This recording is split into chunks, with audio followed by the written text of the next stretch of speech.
लोगों से, लोग ही बनाते ना। और लोग कहाँ हैं? लोग हैं जातियों में। किसमें है? जातियों में बटे हुए।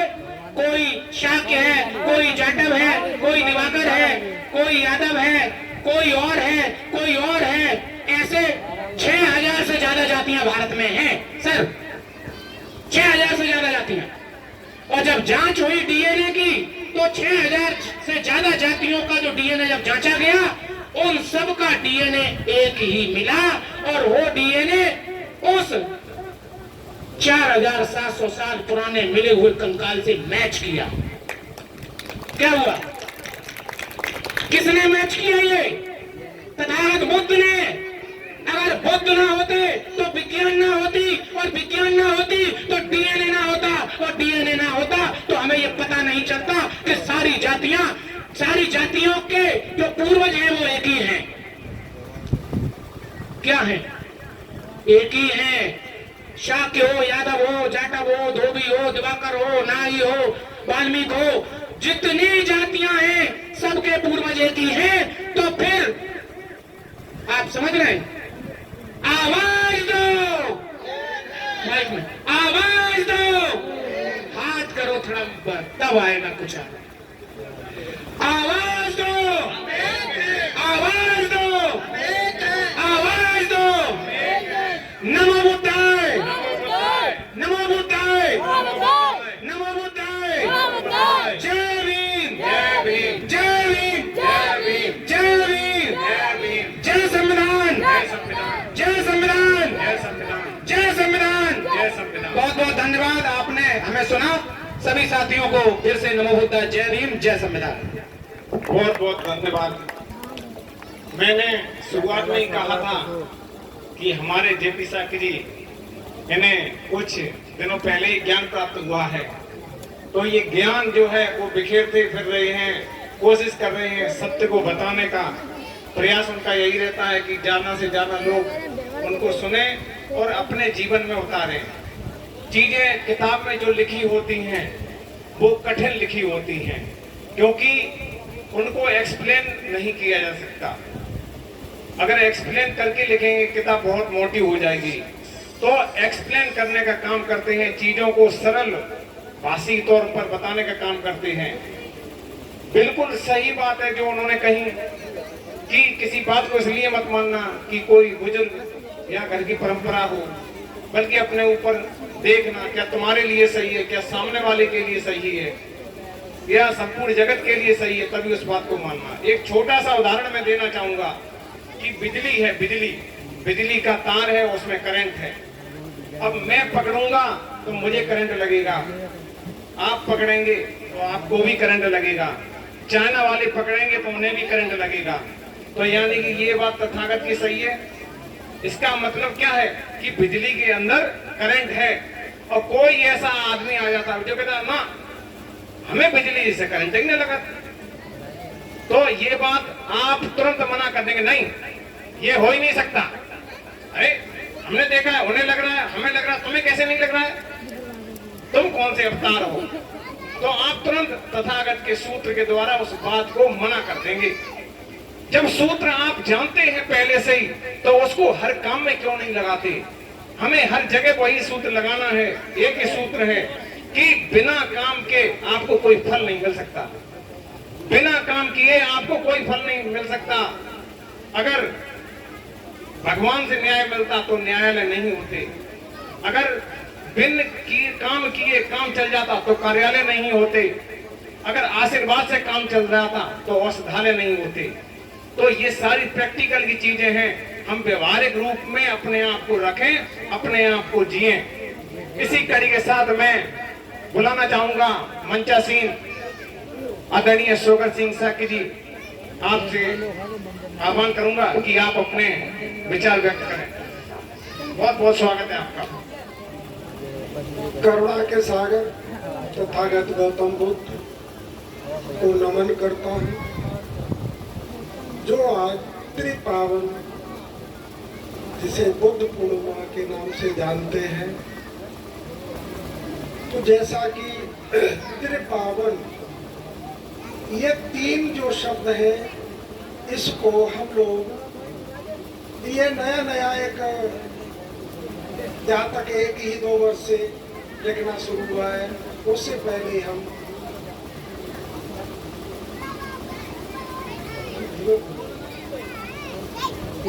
ऐसा मैं धीमे इसलिए बोल रहा हूँ, हमारे एक साथी ने अपना पूरा आक्रोश निकाला माइक से, ये आपसे हमें नहीं मालूम, तो मैं थोड़ा इसलिए स्लो बोल रहा हूँ। और गला भी कुछ गड़बड़ हो गया कल मैनपुरी की यात्रा के लिए। तो जो तथागत गौतम बुद्ध, ये तो नाम बाद में आया, इनका नाम सिद्धार्थ। पूरी कहानी नहीं बताऊंगा, हम थोड़ा टॉपिक लूंगा और टॉपिक चढ़ते हुए मैं कहीं दूसरी जगह पहुंचूंगा। इन्होंने जन्म लिया, जन्म में तरह तरह की भविष्यवाणी हुई, आज भी कुछ लोग करते हैं, हम भी कहीं कहीं हम भी करते हैं। और उस जन्म के बाद जब इन्होंने घर छोड़ा, उस घटना को क्या कहते किसी को मालूम है? महाविनिष्क्रमण। मैं निवेदन चाहता हूँ, चाहे टीम का हो साथी या सामने हो या माताएं बहनें, मैं सामने ज्यादा सुनने आया हूँ, अपनी बात कम करने आया हूँ। क्योंकि जब हम आपकी बात सुनेंगे और तब मैं आपको समझ पाऊंगा, तब अपनी बात आपको समझा पाऊंगा। जब तक हम आदान प्रदान नहीं करेंगे, या बोलिए मैं एकदम रट्टा मार दूं, अभी हम एक शब्द बोले थे, सिद्धार्थ ने जब अपने घर को छोड़ा, उस घटना को क्या कहते? एक भाई का हाथ आ गया, इधर कोई माता बहन बेटी का ऐसा है? ये शब्द हम इसलिए बोले, हमारे एक भतीजे लगते हैं। आइए, हमारे धम्मगुरु मौन तथागत गौतम बुद्ध पथ प्रदर्शक, जो इस विचारधारा को आज जीवित रख रहे हैं, आइए आप अपना स्थान ग्रहण करें। से सम्मान हमारे बौद्ध वृक्ष।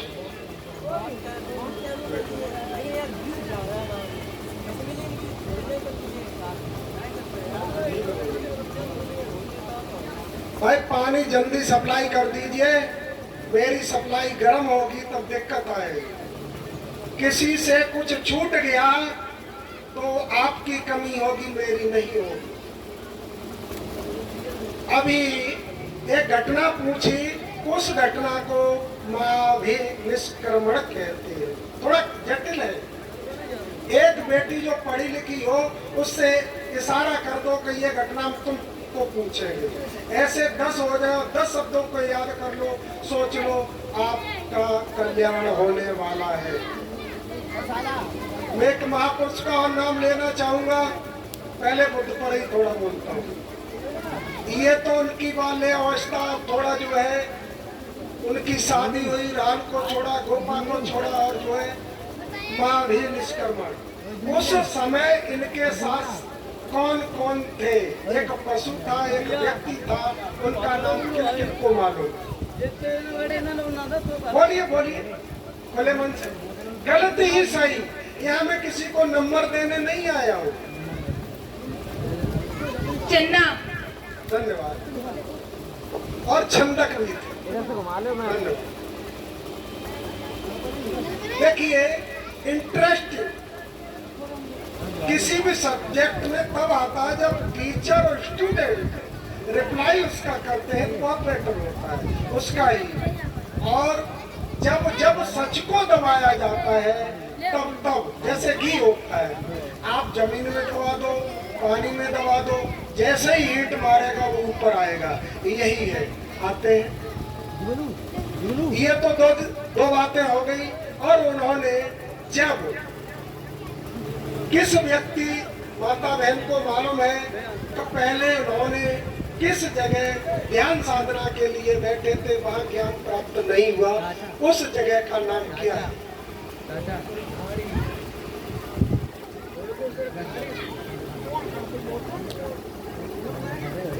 कोई बात नहीं, बोलिए, मैं सुन डोंगेश्वर पहाड़ी। उससे पहले उस गांव का नाम बताइए जो सुजाता ने खीर खिलाई। ठीक है, बोलिए, गलती सही, याद हो जाएगा। बकरार बोलते, सुजाता गिरा, सैनिक गिरा।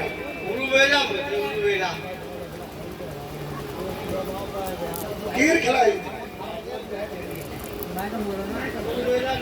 कोई बात नहीं, हम आगे जाते हैं। उरुवेला।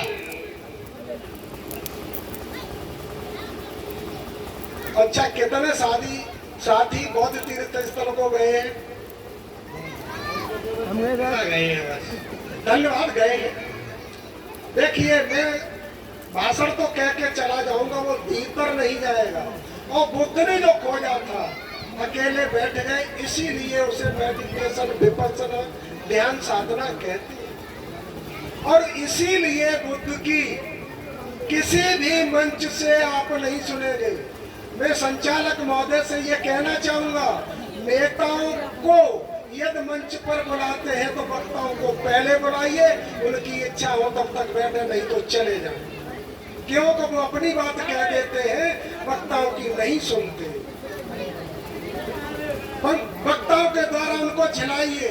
ये समाज के कार्य कितने कर सकते हैं सबको मालूम। आप रखते, अच्छी बात। 8-10 साल में कितना कार्य हो गया है, संकिसा से संबंधित, बोध गया से संबंधित, राजगिरी से संबंधित, सारनाथ से संबंधित, कपिलवस्तु से संबंधित, वैशाली से संबंधित, श्रावस्ती से संबंधित। अब मैं धारा प्रवाह बोलने जा रहा हूं।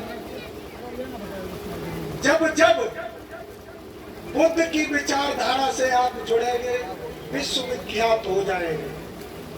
बुद्ध की विचारधारा से सम्राट अशोक जुड़े, विश्वविख्यात हो गए। बुद्ध की विचारधारा से बाबा भीमराव अंबेडकर जुड़े, विश्वविख्यात हो गए। बुद्ध की विचारधारा से जब महात्मा ज्योतिराव फुले जुड़े, विश्वविख्यात हो गए। बुद्ध की विचारधारा से जब ई रामास्वामी नायकर जुड़े, भारत और विश्वविख्यात। जैसे अभी आपने अनागारिक धमपाल जी का नाम लिया, मैं ये कह सकता हूँ, आप बुद्ध से जुड़ गए, आप जितने महापुरुष हैं सबसे जुड़ जाएंगे। चाहे रजनीश ओशो हो, ललई सिंह यादव हो, माता दीन भंगी हो, और गाड़गे जी महाराज हो, जो भी महापुरुष हुए उससे जुड़ जाएंगे। अब दिक्कत कहाँ आती है, हम जुड़ क्यों नहीं पा रहे?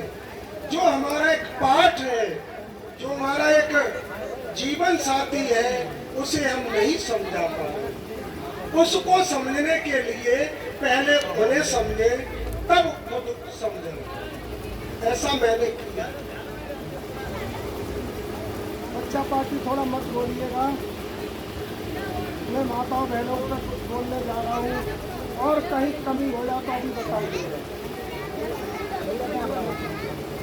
कुछ चतुर परजीवी और चतुर कौनों ने यदि कैप्चर किया है तो तुम्हारी अर्धांगिनी, तुम्हारी बेटी, तुम्हारी पत्नी, तुम्हारी संगनी, तुम्हारी माता। क्यों किया? कि इनका मोहिनी रूप होता है। इसीलिए बुद्ध ने हर किसी को जो ज्ञान दिया है, एक संघ बनाया गुरुओं का, और इसीलिए सभा बनाई, सभा में दिया। लेकिन आज जो है ज्ञान दिया जा रहा, वो अकेले में दिया जा रहा। क्योंकि महिलाओं का एक मोहिनी रूप होता है, ये टूट बहुत जल्दी जाती है। जो टूटता है वो ज्ञान परिपूर्ण नहीं हो सकता, न देने वाला होता है न लेने वाला होता है। इसीलिए क्या सिखाया गया? क्योंकि भगवान बुद्ध का धम्म 2 भागों में बटा, हीनयान और महायान। हीनयानी वह कहलाए जो बुद्ध की विचारधारा पर चले गए, महायानी वह कहलाए जो पूजा पाठ की तरफ चले गए। ये बात मैं खुद नहीं कह रहा हूं, मैंने पढ़ा है। उसमें भी बहुत ज्यादा काटा गया है। प्राचीन भारत का राजनीतिक तथा सांस्कृतिक इतिहास विमल चंद्र पांडे। एक और पुस्तक है मेरे पास, Buddha and Jain realisation movement, इन पुस्तकों को मैंने पढ़ा। इससे पहले मैं जिन्हें कहते हैं जो सतवार पाठ कर कोई छूटे बंद महासुकून, हम भी M.Com तक इसी का जाप करते थे। मुझे ये पुस्तकें मिली और मैंने उनकी माला बनाई और फुटी पर टांग दी और मैं चला अपने घर। अपना घर कौन सा है? जो विश्व में मानवतावादी हो, या वही धर्म वही मनुष्य सबसे बड़ा है जो मानवता को मानवता से जोड़े। हिंदू मुसलमान चीन पाकिस्तान करके वो विश्वविख्यात नहीं हो सकता, वो मानवता से ओतप्रोत नहीं हो सकता है, वो भूटन को डर सकता है। तथागत गौतम बुद्ध ने क्यों केवल करुणा बरसाई, करुणा के अलावा दूसरा उनके मुख से कोई शब्द ही नहीं निकला है। इसीलिए चतुर कौवे बुद्ध की बात व्यास गद्दी पर बैठ के नहीं करते। क्यों नहीं करते? पाखंडवाद फैला ही नहीं सकते, बुद्ध का बात कर देंगे। अंधविश्वास फैला ही नहीं सकते, आप भ्रमित कर ही नहीं सकते। जैसे मान लीजिए अभी जो है कुछ हमारे साथी भाई बोल गए, उन्हें जो है ज्ञान प्राप्त हुआ। पीपल का पेड़ था, चतुर कौओं ने देखिए किस तरह से चोरी की, वहां गए और बोले हमें वह ज्ञान दो जो तथागत गौतम बुद्ध को प्राप्त हुआ। थोड़ा चेंज कर रहा हूं मैं अपने शब्दों को। वह ज्ञान दो जो तथागत गौतम बुद्ध सिद्धार्थ से गौतम बुद्ध बन गए। अब उन्होंने कहा वह वर मुझे दो, वरदान मानते ना, वह वर मुझे दो जो हम आपकी चर्चाएं उनसे ज्यादा फैला दें। इसीलिए पीपल को, बोधि वृक्ष को परम देव कह दिया। वह वर मुझे दो, परम देव बना दिया। ये साइंटिफिक रीजन है, कोई अफवाहबाजी नहीं है, लफाजीबाजी नहीं है। और माता बहनें जितना डीपली सुनना चाहती है किसी दिन बिना माइक के और सवा में सुनिएगा, बताऊंगा। कभी कभी एक आध शब्द निकल जाता है तो वो एक गलत संदेश जाता है, वो न जाए इसलिए यहाँ कुछ अभी नहीं कहता। सम्राट अशोक ने जब राज्य किया तो Kazakhstan, Pakistan, Afghanistan, Nepal, Bhutan, Burma plus Bharat, जब उस महापुरुष की बुद्धि को देखिएगा कितनी दिव्य दृष्टि रही होगी सम्राट अशोक की। क्या उन्होंने सोचा होगा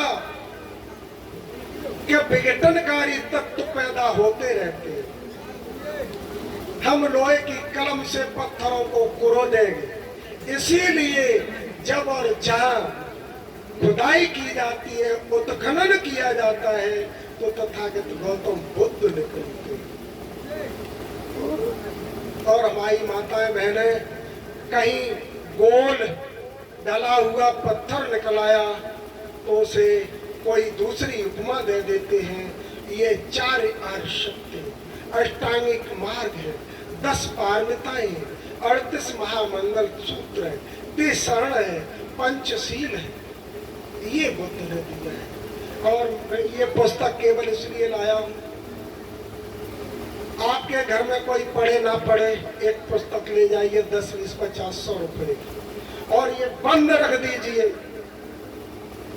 मैं ये कह सकता हूं तथागत बुद्ध की विचारधारा में वो शक्ति है, वो ऊर्जा है, वो तरंगे हैं जो अपने आप ये खुलना सीख जाएंगे। शर्त एक है, लेके आप रख लीजिए। जब तक सूरज चांद रहेगा बौद्ध धर्म का नाम रहेगा, जब तक सूरज चांद रहेगा, नाम रहेगा, जब तक सूरज चांद रहेगा। देखिए नारेबाजी का समय नहीं, मैंने अपने साथी को रोका। हो सकता है मैं धारा प्रवाह कुछ कह रहा हूँ भूल जाऊं, क्योंकि मैं भी डालडा खाया हूँ, घी कम खाया हूँ, तो भूलने की प्रवृत्ति है। हमारे बच्चे संस्कारवान नहीं। मैं छोटा छोटा ही बोल पाऊंगा, किसी टॉपिक पर देर तक इसलिए नहीं बोलूंगा देर तक बोलूंगा तो ज्यादा आप सीख नहीं पाएंगे, टॉपिक छेड़ूंगा तो आप ज्यादा सीखेंगे, क्योंकि जो टिक मार्क होता है इसीलिए समय कम होता है। जब हम लिखते थे तो 3 घंटे का था, 1 घंटे, 1.5 घंटे, 1.5 घंटे का पेपर होता है। ये है वैज्ञानिक युग। अब हमें अपने बच्चों को संस्कारवान बनाना है। उस समय जब तथागत बुद्ध के बिल्कुल नियरेस्ट आनंद रहते थे और तथागत बुद्ध ने जब एक घोषणा की कि चुन्न सुनार के यहाँ से मैं खाना खाने के बाद महापरिनिर्वाण को प्राप्त करूंगा, तो आनंद थोड़े दुखी हुए, क्योंकि आप अपने परिवार में दुखी होने लगते हैं। एक वृद्ध मरता फिर भी होता है कि घर तो घेरे थे और वो पूरे संसार को घेरे हुए थे। तो उन्होंने कहा कि ये अब धम्मवाणी मानवतावादी सोच कैसे आगे पनपती। तो तथागत गौतम बुद्ध ने कहा आनंद दुखी मत होइएगा, मैंने सब कुछ आपको दे दिया है, आप उसका साथियों, माताओं, बहनों, बेटियों, उस समय लेकिन कोई पेपर नहीं था। लोग ये कहते हैं चतुर्थ परजीवी, इस समय ये था, कोई नहीं था। बुद्ध के उस समय ताड़ के पत्रों में बुद्ध की भाषा को लिखा गया, जिसे पाली कहते, खरोष्ठी कहते।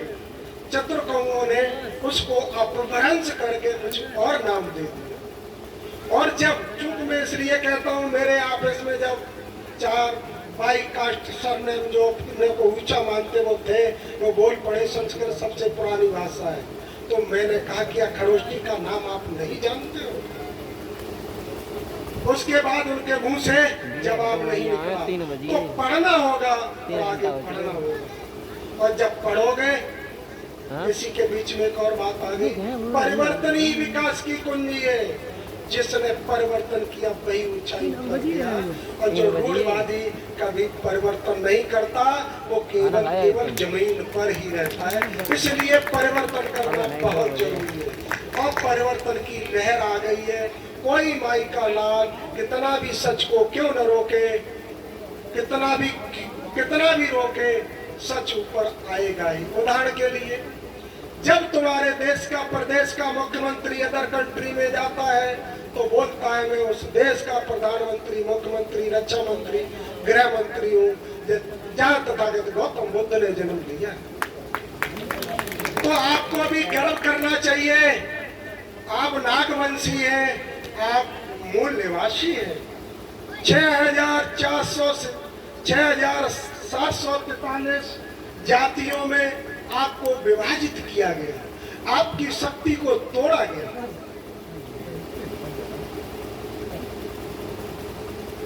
उस शक्ति को तोड़ने के लिए चतुर्कौओं की निगाह लगी हुई है। ये एक मुट्ठी है, एक उंगली को लफा दो, या सहयोग मत करो, उतनी पावर या ताकत नहीं लगेगी। 2 और कम कर दो तो और कम लगेगी। इसी तरह से जो चतुर कौवे हैं हमारी शक्ति को तोड़ा है। हम किसी भी कास्ट के हो, जाति में भी उपजाति बना दी। उदाहरण के लिए अभी बैकवर्ड में एक जाति पावर में है जिसे यादव कहते हैं। ये दृष्टि से कुछ चतुर लोगों ने प्रचार किया,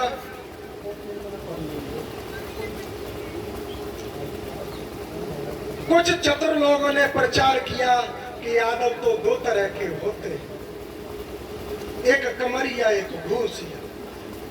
फलाना व्यक्ति तो कमरिया को ही दे रहा है, तुम्हें क्या मिला?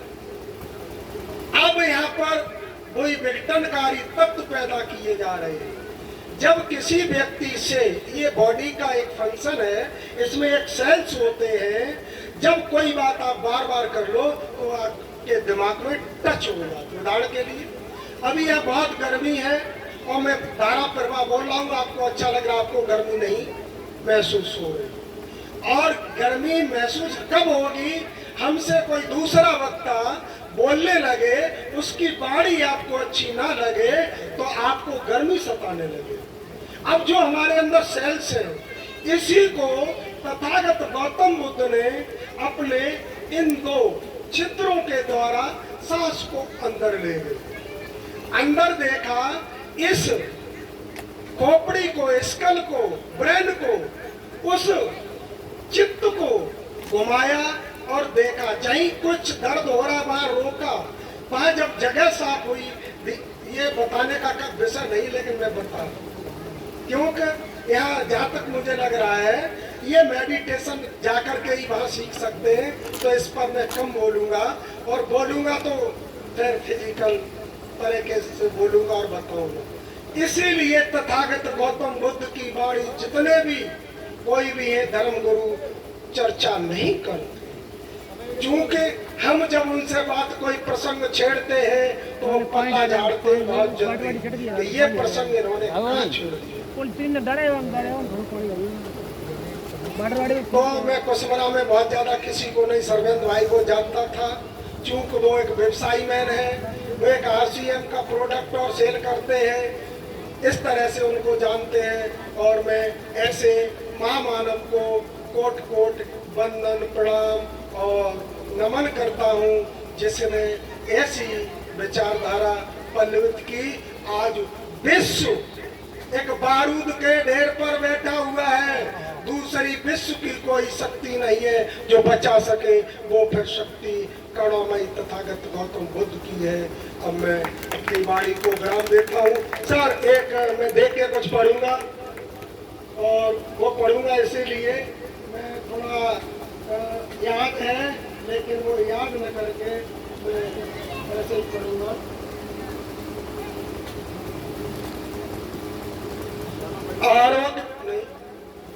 आरोग्य परमालावा संतुष्टि परम धनम, विश्वास परमायाति निर्वाण परम सुख। ये चौपाई है धम्मपद की।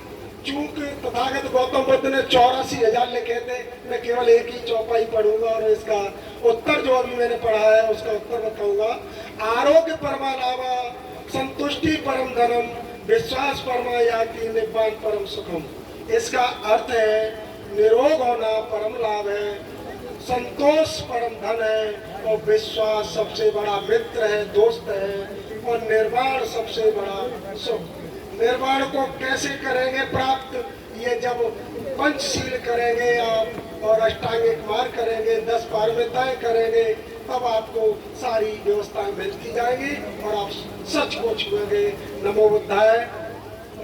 गौतम बुद्ध की वाणी को आज टावर लगा हुआ है, ये धम्म टावर बोलते हैं हम अपनी भाषा में, और ये सोच लीजिए अब ये पल्लवित होगा, कोई रोक नहीं सकता है। जब जब इसको दबाया जाएगा तब तब इसकी किरणें पल्लवित होगी। ये देखिए जब इसमें टावर आना बंद हो जाता है तो बातचीत बंद हो जाती है। अब टावर जगह जगह लग रहे हैं, गांव गांव लग रहे हैं, घर घर लग रहे हैं, कोई रोकने वाला नहीं। जय भारत। बहुत बहुत धन्यवाद आदरणीय सुगर सिंह साकी जी, बहुत अच्छी जानकारी दी आपने। जो तथागत हैं, अगर तथागत और तथागत की विचारधारा को ले जाने वाले जो महापुरुष अगर वो समझ में नहीं आते तो आपको कहीं ना कहीं तथागत भी समझ में नहीं आएंगे। यूं समझिए कि तथागत एक पेड़ का वो तना और जड़ है। ध्यान दीजिएगा, तथागत गौतम बुद्ध, भगवान बुद्ध पेड़ की वो जड़ है, और उस जड़ से तना से जो शाखाएं निकली हैं, उन शाखाओं में कौन है? क्या आप जानते हैं? नहीं जानते, मैं बता देता हूं। उन शाखाओं में आते हैं सम्राट अशोक, तथागत बुद्ध की शाखा है। उन शाखाओं में आ जाते हैं बोधिसत्व रविदास, उन शाखाओं में संत कबीर, उन शाखाओं में महामना ज्योतिबा फुले। ये वही है महामना ज्योतिबा फुले जिनको अंग्रेजों के समय पढ़ने का मौका मिला, और उनको मौका मिला तो बाबा साहब को मिला, बाबा साहब को मिला तो हमें मिला, आपको मिला, सबको मिला, संविधान मिला, संविधान मिला। तो माता सावित्री बाई फुले उसी शाखा में है, रमाबाई मान्यवर साहब, पेरियर ललित सिंह यादव, संत गाडगे बाबा, पेरियर ईवी रामास्वामी नायकर, ये सब उसी शाखाओं के हैं, उसी शाखाओं की विचारधारा है, और हम उन्हीं शाखाओं की फूल पत्ती फल हैं हम लोग। जब हम लोग फूल पत्ती फल हैं तो दूसरी टहनी से हम लोग क्यों लड़ते हैं? क्योंकि वो भी हमारा भाई बहन माता पिता कुछ ना कुछ तो है। क्योंकि हमें जो पानी मिल रहा है, जो खाना मिल रहा है, वो वहीं उसी जड़ से मिल रहा है। वो जड़ पे बैठे हैं कौन? तथागत बुद्ध।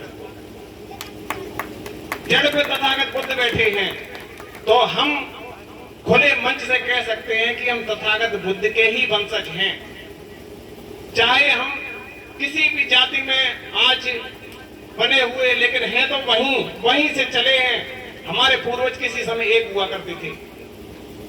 बात को ज्यादा ना बढ़ाते हुए, एक बीच में बात आई थी कि वीर साक्य जी, जो कि हमारे जेपी साक्य से बड़े प्रभावित हुए, उनके प्रवचन से, उनकी वाणी से, उनके द्वारा जो बातें कही गई हैं, तो वो उनका स्वागत करना चाहते हैं। तो मैं बुलाना चाहूंगा वीर साक्य जी, आप आए और स्वागत करें।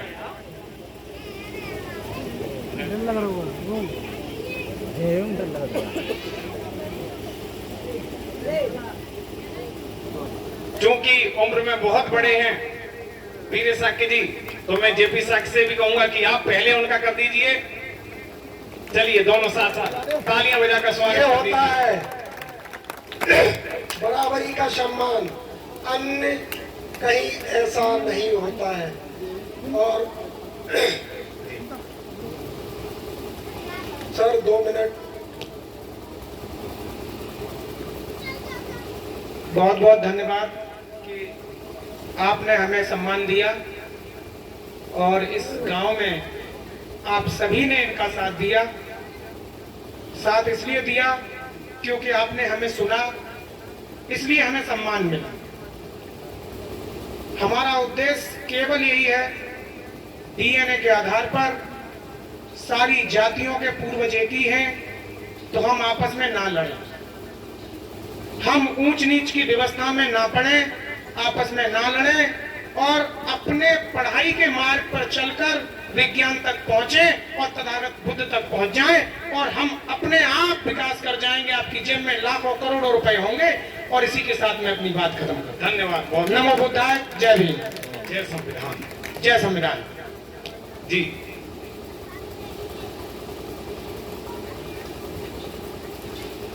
आगे की कड़ी में मैं बुलाना चाहूंगा मिशनरी साथी सोवरन सिंह साक्य जी, आप आए और अपने विचार व्यक्त करें। सोवरन सिंह साक्य जी 2 मिनट सही, 2 मिनट हम आपको सुनना चाहते हैं। 2 मिनट बोलिएगा आपके क्रांतिकारी विचार। अब लोगों को समय सीमा में हम बांधेंगे, फिर जैसे जिनके उद्गार होते जाते हैं समय उन्हें मिलता जाएगा। हाँ क्या बोला था? क्या है थी आता है बरोबर। ओ देखो भांती है आन बात ना।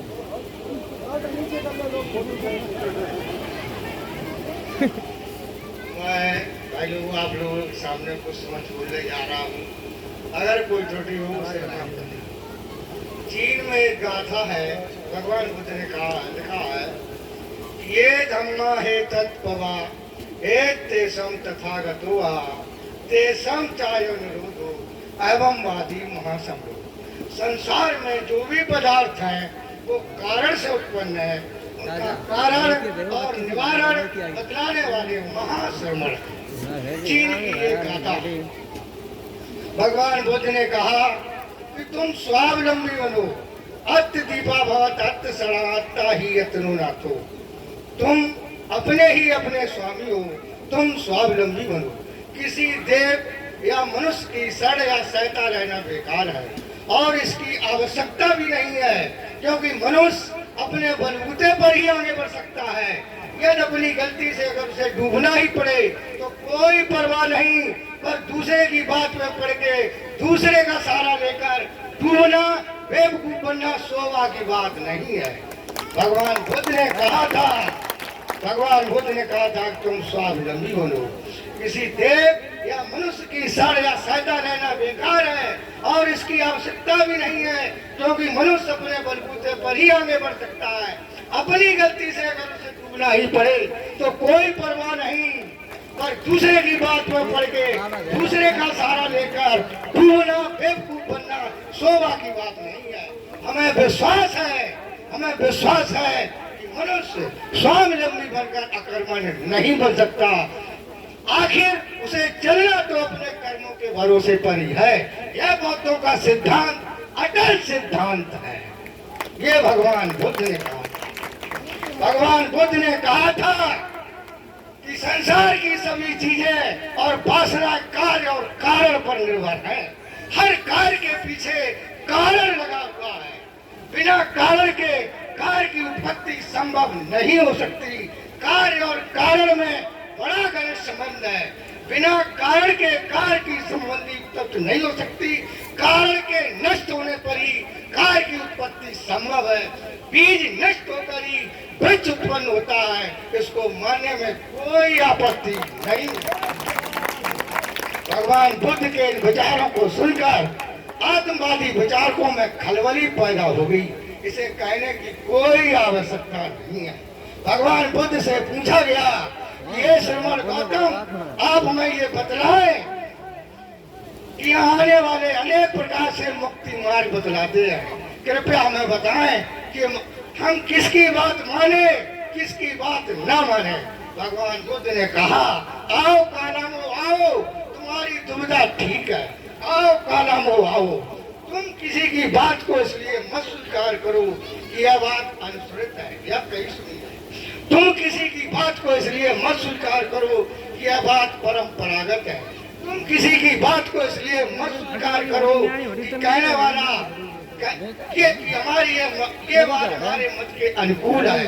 तुम किसी की बात के इसलिए मत स्वीकार करो यह बात तर्क सम्मत है। तुम किसी की बात को इसलिए मत स्वीकार करो कि यह बात हमारा धर्म सम्मत है। तुम किसी की बात को इसलिए मत स्वीकार करो कहने वाले का व्यक्तित्व बड़ा आकर्षण है। तुम किसी की बात को इसलिए मत स्वीकार करो कि कहने वाला श्रमण या ब्राह्मण हमारा पूज्य है। एक कालामो, जब तुम अपने अनुभव से अपने आप ये जान लो ये बातें सदोष है, इन बातों के चलने के अनुसार दुख होता है, अहित होता है, तो तुम उन बातों को छोड़ दो। एक कालामो, जब तुम अपने अनुभव से अपने आप ये जान लो ये बातें सत्य की कसौटी पर खरी है, तो तुम उन बातों को स्वीकार कर लो। यही मुक्ति मार्ग है, यही मोक्ष है। बहुत बहुत धन्यवाद सर आपका।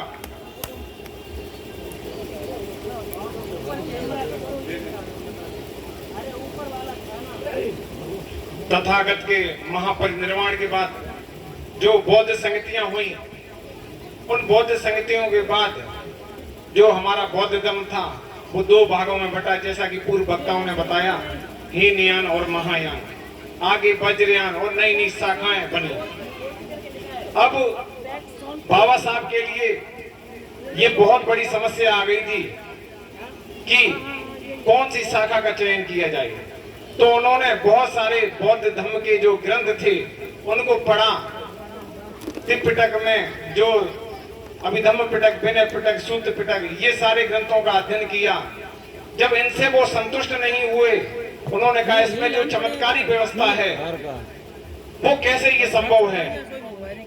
ऐसी चमत्कारी व्यवस्था, और तथागत बुद्ध एक वैज्ञानिक थे, दुनिया के प्रथम वैज्ञानिक और प्रथम नास्तिक व्यक्ति थे, वो ऐसा कभी कह नहीं सकते। फिर उन्होंने विदेशों में जो बौद्ध धर्म था वो अध्ययन किया, और जहां कहीं भी बौद्ध धर्म से संबंधित ग्रंथ थे उनका अध्ययन करने के बाद एक पुस्तक लिखी, एक ग्रंथ लिखा जिसका नाम बुद्ध और उनका धम्म। उसमें सारा का सारा सार छुपा हुआ है। हकीकत में मैंने जब उसे पढ़ा तो जीवन जीने का सार उसमें लिखा हुआ है कि अपने दिन को, अपने जीवन को कैसे व्यतीत करें। तो बाबा साहब ने हीनयान नहीं दिया, महायान नहीं दिया, सीधा हमें बुद्ध की उंगली पकड़ा दी है। बाबा साहब ने हमें बुद्ध की सीधी उंगली पकड़ा दी है, कोई बीच में हीनयान महायान नहीं रखा। तो हम अपने आप को बहुत सभी लोग लाभान्वित मानते हैं कि ऐसे एक महापुरुष आए जिन्होंने इस बौद्ध धर्म को पुनर्जीवित किया, रिवाइव किया, और आज हमें ठीक वही धर्म प्रोवाइड कराया, उपलब्ध कराया जो तथागत ने चलाया था।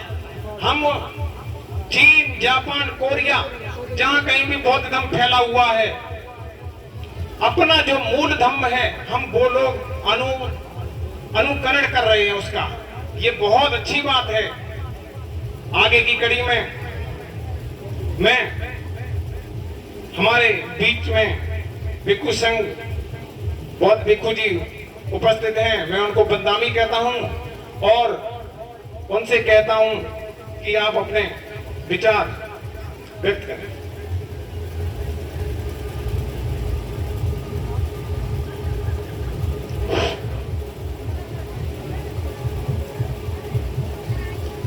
बुद्धं नमामि, धम्मं नमामि, संघं नमामि।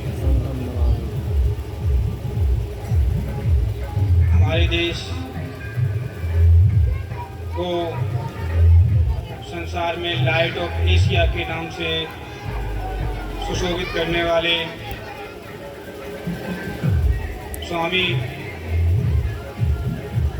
विवेकानंद जी ने अपने पुस्तक कर्मयोग में लिखा है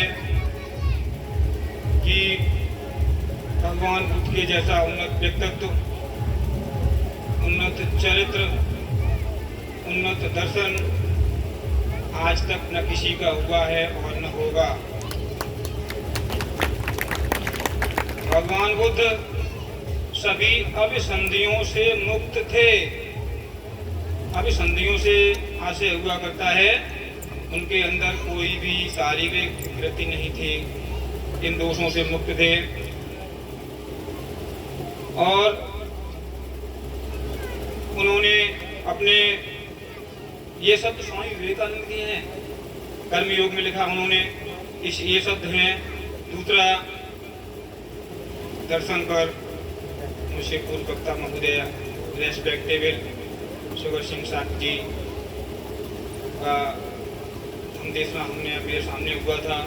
उन्होंने एज ए टीचर और ऑडियंस को स्टूडेंट के रूप में यूज करते हुए अपनी बात कही, एक दूसरे का आंसर लेते हुए बात कही।